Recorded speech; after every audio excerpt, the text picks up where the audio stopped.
उठ जा नालायक, सुबह के 8 बजने को है। तुझे एग्जाम नहीं देना क्या?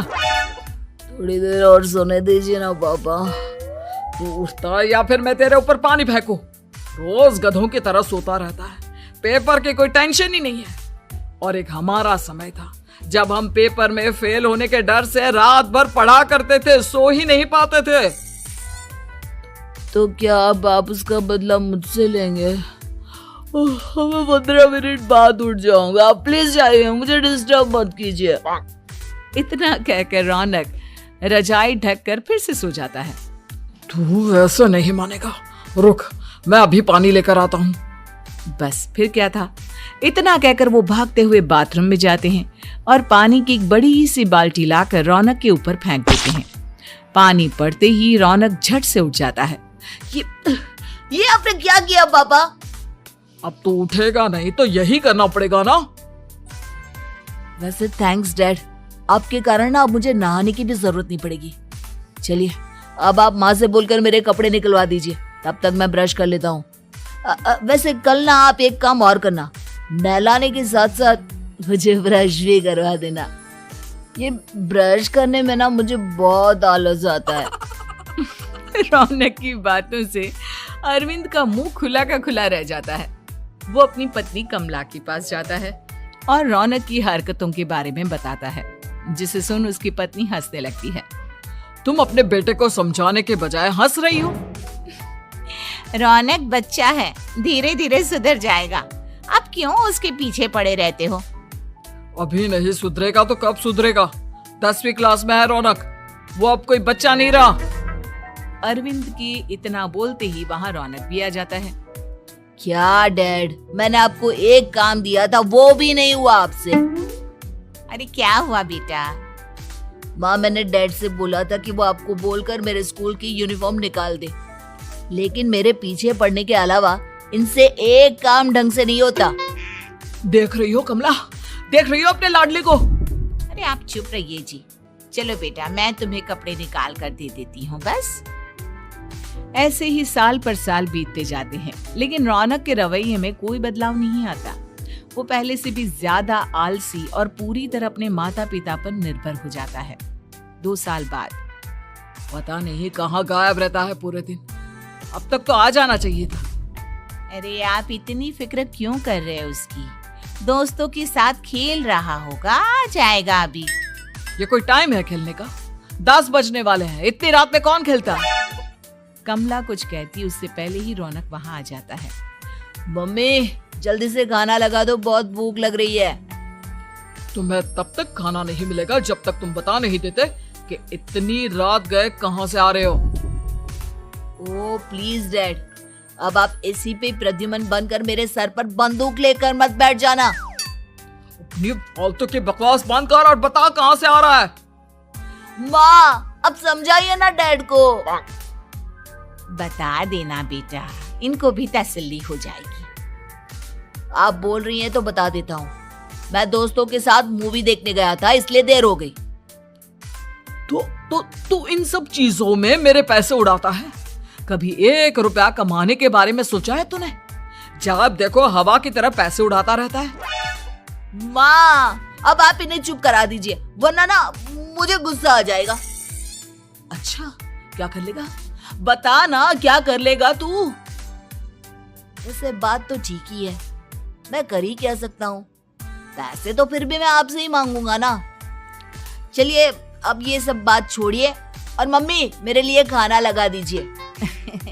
अभी लगा देती हूँ बेटा। मैं बता रहा हूँ कमला, एक दिन ये ऐसे ही बिगड़ जाएगा। ओफो, आप क्यों इतना पीछे पड़े रहते हो मेरे बच्चे के? बात की बाद में देखेंगे, अभी आप शांति से उसे खाना खाने देंगे। अगले दिन डैडी मुझे 10,000 रुपए चाहिए। हाँ? अब इतने पैसे क्यों चाहिए तुझे?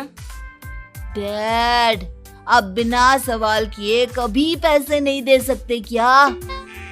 जब तक तू बताएगा नहीं तुझे पैसे भी नहीं मिलेंगे। अरे अब आप अपने बेटे को पैसे भी नहीं दे सकते? नालायक, तेरी उम्र के लोग नौकरी करते हैं और एक तू है जो नौकरी करने का नाम ही नहीं लेता कभी। आप लोगों के होते हुए भला मैं नौकरी क्यों करूं? अरे हम कब तक पैसे देंगे तुझे? तुझे भी तो अपने पैरों पर खड़ा होना होगा ना। कौन सा उधार के पैरों पर खड़ा हूँ? अपने ही तो पैरों पर खड़ा हूँ मैं। इसी तरह रौनक दिन प्रतिदिन लापरवाह होता जाता है।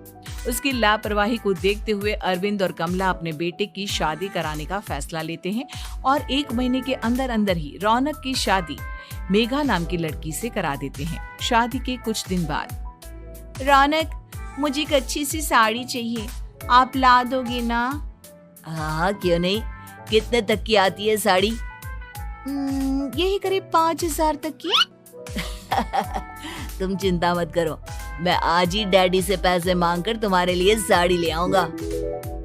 आप कब तक ऐसे ही अपने पापा से पैसे मांगते रहेंगी? कोई अच्छी सी नौकरी क्यों नहीं कर लेते आप? अरे डैड के होते हुए मुझे नौकरी करने की जरूरत ही क्या है? पर आप ऐसे कब तक उनसे पैसे मांगते रहेंगे? कुछ आपको अपने दम पर भी तो करना होगा ना। अब तुम भी बाकी लोगों की तरह मुझे ज्ञान देना शुरू मत कर देना। साड़ी चाहिए ना तुम्हें, मिल जाएगी बस। इतना कहकर रौनक अपने पिता से पैसे मांगने चला जाता है। डैडी, मुझे 5,000 रुपया चाहिए। अब 5,000 क्यों चाहिए तुझे? वो मेघा को साड़ी चाहिए थी। अरविंद आगे बिना कुछ कहे चुपचाप उसे पैसे निकाल कर दे देता है। कुछ दिन बाद, तुम्हें नहीं लगता कमला, रौनक हम पर पहले से भी ज्यादा डिपेंड हो गया है? मुझे तो अब उसके भविष्य की चिंता होने लगी है। कल को हमें कुछ हो गया तो वो क्या करेगा? काश तुमने पहले ये सोच लिया होता तो आज हमारा बेटा इतना लापरवाह नहीं होता। तब मुझे कहाँ पता था कि मेरा लाड प्यार उसे इतना बिगाड़ देगा कि वो इस हद तक लापरवाह बन जाएगा। कोई बात नहीं, अभी भी देर नहीं हुई। मुझे पता है उसे कैसे सुधारा जा सकता है। कैसे? अरविंद कुछ कहता उससे पहले रौनक वहां आ जाता है और पैसों के लिए हाथ फैलाने लगता है। डैड, मैं और मेघा बाहर घूमने जाना चाहते हैं। अरे वाह, ये आज सूरज कहाँ से निकला है? Dad please. अच्छा चलो अब मुद्दे की बात करो। मुझे अब 25,000 चाहिए। अब तुम्हें 1 रुपया भी नहीं मिलने वाला। अगर तुम्हें पैसों की इतनी ही जरूरत है तो कोई ढंग की नौकरी कर लो। मम्मी, आप कुछ कहिए ना डैड को। बेटा, वो गलत क्या बोल रहे हैं? ये सब हम तेरे भले के लिए ही तो कर रहे हैं। मम्मा, मैंने बताया ना आपको, मुझे नहीं करनी कोई जॉब वॉब। तो ठीक है, निकल जाओ हमारे घर से। तुम्हारे जैसे लोगों के लिए मैंने ये घर खड़ा नहीं किया है। जितना ये घर आपका है ना, उतना ही मेरा भी है। मैं कहीं नहीं जाने वाला। जाना तो पड़ेगा ही तुझे, क्योंकि अब मैं तेरा कोई भी खर्चा नहीं उठाने वाला। ठीक है, मत उठाइए मेरा खर्चा, मैं अपने दम पर भी जी सकता हूँ। तो बेशर्मों की तरह अब तक यहाँ क्यों खड़ा है? अपना सामान ले और निकल जाए यहाँ से। रौनक पैर पटकते हुए वहां से चला जाता है। घर से निकालना जरूरी है क्या उसे? बिना पैसों के कौन रखेगा उसे किराए पर? अगर उसका भविष्य सुधारना है तो हमें अपने दिल पर पत्थर रखकर ये कदम उठाना ही होगा। दोनों बात कर रहे होते हैं कि रौनक अपनी पत्नी के साथ एक बड़ा सा बैग लेकर घर से निकल जाता है, लेकिन घर से बाहर उसे कोई भी मुफ्त में अपने घर किराए पर नहीं रखता। अंत में थक हार कर वो फिर से अपने घर चला जाता है। क्या हुआ? थोड़ी देर पहले तो दहाड़ते हुए घर से निकला था, अब क्या हुआ? नहीं रखा ना किसी ने तुझे किराए पर? डैड प्लीज, मैं कुछ दिनों में कोई अच्छी सी नौकरी शुरू कर दूंगा।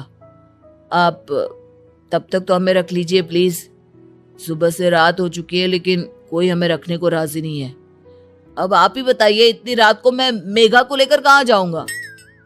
ठीक है ठीक है, बहू की वजह से मैं तुझे घर पर रख रहा हूँ, लेकिन तू इस घर में एक बेटे की नहीं बल्कि एक किराएदार की हैसियत से रहेगा।